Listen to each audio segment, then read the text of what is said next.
సూర్యాపేట జిల్లా నేరేడుజర్ల మండలంలోని దర్శించెర్ల గ్రామంలో కుక్కల బెడద రోజురోజుకు పెరుగుతోంది. ఇక 2 రోజుల ముందట జరిగిన ఘటనలో సన్నిధి అనే చిన్నారిపైన వీధి కుక్క దాడి చేసింది. ఈ ఘటనలో చిన్నారికి తీవ్ర గాయాలయ్యాయి. గమనించిన స్థానికులు కుక్కను వెంబడించడంతో చిన్నారికి ప్రాణాపాయం తప్పింది. ఇక గాయాల పాలైన చిన్నారిని హాస్పిటల్కు తరలించి చికిత్సను అందించారు.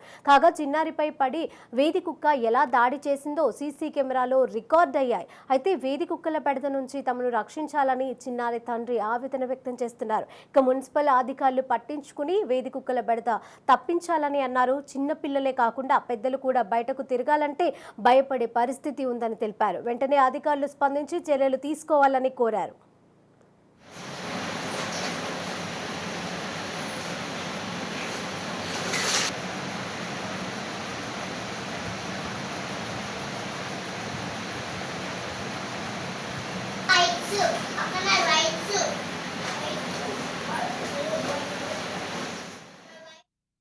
కనపడుతున్నటువంటిది మరి మా రెండవ పాపను కుక్క గరుస్తున్నటువంటి సంఘటనను మేము చూస్తున్నాం. మహాభయంకరమైన పరిస్థితి.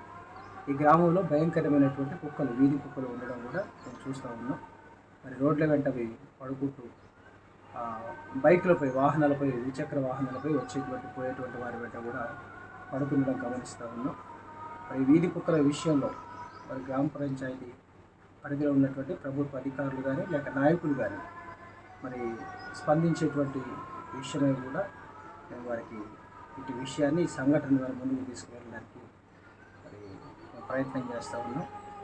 కనుక మరి ఈ వీడియో ద్వారా కూడా వస్తున్నటువంటి వార్తను బట్టి మరి అనేకులు స్పందించి మరి పెరిగిపోతున్నటువంటి వీధి కుక్కల విషయంలో మరి వాటికి తగినటువంటి చర్యలు తీసుకొని మరి గ్రామంలో అనేక మంది చిన్నపిల్లలు ఉన్నారు, వీధుల వెంట ఆడుకుంటారు. ఈ వేసవి సెలవులు కాబట్టి మరి వేసవి సెలవుల్లో పిల్లలకు సంరక్షణ, మరి అదేవిధంగా పెద్దవారికి కూడా రక్షణ కల్పించేటువంటి విధంగా వీధి కుక్కల విషయంలో తగినటువంటి చర్య తీసుకుంటారు.